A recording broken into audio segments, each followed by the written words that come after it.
John Scott here with Jonathan Acosta. Bills' final practice before the preseason finale. Tre'Davious White getting hurt towards the end of that. Hobbling on one leg, eventually helped off the field by Mitch Trubisky. Worked with the trainers for a bit, slowly walked to the locker room, eventually taken by cart out of the stadium. I'll just say with the cart thing, that's a really long walk. It's a steep hill to get out of the stadium here, so that doesn't mean that we should automatically go to worst case scenario. We don't understand, or we do not know right now what the extent of it is here, but we can kind of project ahead here. We know the Tre'Davious White piece of this, but the trickle-down effect, if he is out for even a short period of time, is massive for a room already dealing with injuries. That's right, and White looked like a guy that was very upset about the injury. You know, gets up, helped off the field by Mitch Trubisky, kind of hitting the pads on the wall when he comes off, and certainly seemed like in a down mood afterwards. Again, we don't want to project in terms of the extent of the injury, but if he is forced to miss any extent of time, the trickle-down effect, like you said, because you have guys like Jamarcus Ingram, Dorian Strong, Dane Jackson. One of those guys you would figure would be the guy who steps up into the CB2 role next to Christian Benford. That's a long ways away from where we were going into training camp, where you're like, well, here's Max Hairston and Tre'Davious White battling for that CB2 job. You feel good about one of them winning that job. You feel good overall about the cornerback depth, but now you're in a situation where that depth might really be tested going into week one. And again, depth is nice to have when it's just depth, but once depth becomes the starting pieces, that's where you really start to worry about a position group. And again, if White is forced to miss any amount of time, you're staring at a position where you feel great about Christian Benford, then you have a lot of question marks in the secondary, not just at safety anymore, but at that second cornerback spot. Between Dane Jackson, Jamarcus Ingram, and Dorian Strong, I think at least one of them was not going to make this team if Tre'Davious White is fully healthy. That still could happen. Maybe nothing is too severe with Tre'Davious White and it's short term and all of that. But now you're talking about, in a conversation, I'd put Dorian Strong out of this one. Dane Jackson or Jamarcus Ingram, roster bubble guys that could potentially go from not having a job to potentially starting week one. That's a pretty wide variance here for a team that, again, weeks ago and a month plus ago, you felt pretty strong about where they were at the position. One, the calculus is that now if you're forced to keep an extra cornerback spot, right? Because, like, let's say White is in a position where he misses a game or two, but not an IR type of situation or whatever, you being forced to keep an extra cornerback makes you make a tough decision somewhere else. Does keeping an extra cornerback mean that you only keep 5 wide receivers instead of 6, right? Does that potentially put a guy like Elijah Moore or Tyrell Shavers on the chopping block when they otherwise might have made the roster, right? So all of these injuries, especially once late in the preseason, late in camp, have sort of this effect on the roster overall and the decision making for Brandon Beane that makes for some really tough decisions coming up in just a matter of days.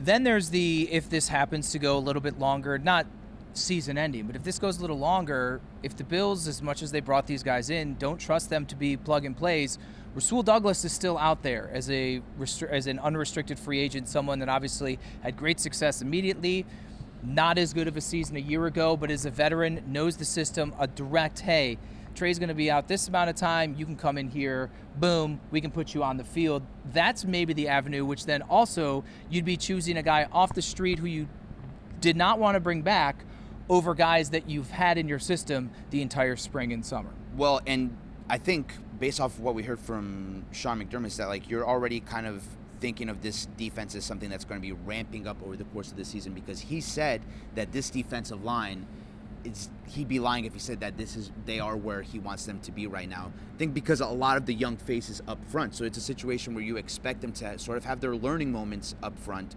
early on, and again, get better over the course of the season.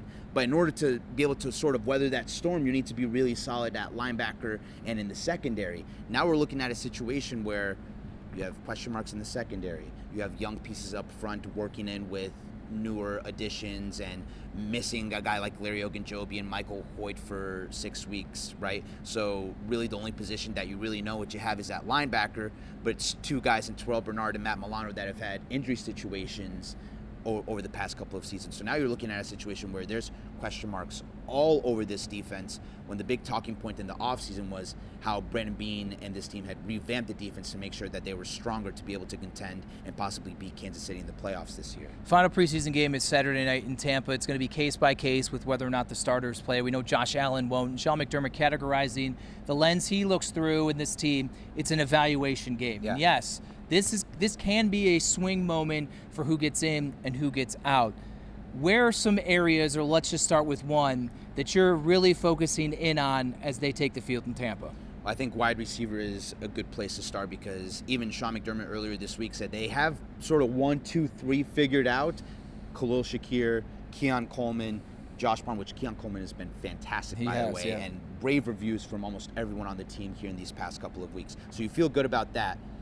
But then, what was it that McDermott said? 4, 5, 6, 4, 5, 4, 5, 6, 7. Like, the Bills don't know how many wide receivers they're keeping right now, so therefore they don't know which wide receivers they're keeping on the roster at this point. So a guy like Tyrell Shavers, a guy like Elijah Moore, maybe even a guy like Curtis Samuel, right? Because he's not falling into one of those 3 roster lock spots right now. We sort of assume he's going to make the team in large part because of the contract that he's on and everything. But is this a game where he showcases himself to be able to lock down a spot on this Bills roster? Is it a showcase game where maybe the Bills hope that he shows enough where they could use him in a trade to a team that might need a wide receiver like Minnesota or San Francisco? So I think this game is very big for, again, guys like Elijah Moore and Tyrell Shavers and Curtis Samuel. That's offense. On defense, I'm looking at the linebacker position, specifically a guy like Shaq Thompson, because we saw sort of the struggles for Joe Andreessen in that game against Chicago. So if Shaq Thompson shows them a little bit of juice in Tampa, do the Bills maybe choose to keep him as sort of that veteran, know what you're kind of getting out of him, sort of safety option at the linebacker spot as well? I think the departure of Balen Spector, the injuries to someone in Eddie Ulofoshio just has not really shown anything. So I think there's space for Thompson and Andreessen as well, but it is noteworthy that Andreessen struggled in that second preseason game. For me, I'm going to kind of get a little more under the radar. I think offensive line is interesting because there's a choice to be made there. Ryan Vandemark had a couple penalties in the last game. Yeah. He's a veteran guy that's been with this team that you thought was ascending, but even then you saw him as a healthy inactive for a guy like Tylen Grable. Cedric Van Pran Granger is a guy that it does not look like he's going to be ready, certainly for Saturday, and maybe that puts his status on the 53-man roster either outright, or does he stay on PUP or things like that. That brings him back up center into the equation. We've seen Alec Anderson at that spot. Kendrick Green is another guy. I think they keep 9. They always keep 9. I think it maybe could come down to, do they have confidence on the interior with Anderson's ability to play all 5 positions and center in a pinch behind Connor McGovern enough to not need to keep Kendrick Green? But if you don't, then you need another center behind Connor McGovern that you have more confidence in. You have the jumbo packages. Like, there's a lot of moving pieces there. Yes, we're getting in this second, third tier of the roster here. But to your point about linebacker, to your point about cornerback, to your point about wide receiver, it all matters as you're moving things around the board of, are they keeping 9, are they keeping 10? How many you keep there? The number you choose at a certain position affects the number at another position. Well, and, I know we had the Trey White injury here at this practice. Let's say it's not that serious. It was more of a pain thing than anything else. Maybe he got scared of taking his injury history into consideration. Then Saturday really becomes important for that cornerback spot because, again, we've talked about how we think one of, maybe even 2, but probably just one of Dane Jackson, Dorian Strong, and Jamarcus Ingram is not making this roster. This is their last opportunity to really showcase because they have the opportunity here in practice to really go out and make plays, but there's nothing like that game-like setting for them to go out against another team. So you talk about guys fighting for their jobs. It may not be more true anywhere else than at that cornerback position on Saturday. Encouraging to see Tyler Bass actually kicking. We know they let go of the other kicker earlier in the week, so that looks like that is set. I'm going to say, they won't say it officially, I think Brandon Condrington has been pretty solid in terms of his placement as this team's return man. I think that's the direction we go. And I think it's going to be a whole lot of Shane Buechele, maybe some Mike White. I don't think you see Mitch Trubisky because I think he will be this team's backup quarterback as well. Prime time, Saturday night, 7 o'clock, Bills, Buccaneers, in a game of that, again, as we said, you're going to see some guys like Cole Bishop, probably Curtis Samuel, but it's going to be kind of a pick your place there here with the recognizable starters. But again, the young guys, I think you're still going to see a bunch of names that need to play better than they did against the Bears, whether they're trying to make the team or not. With Jonathan Acosta, I'm John Scott for Channel 2 Sports.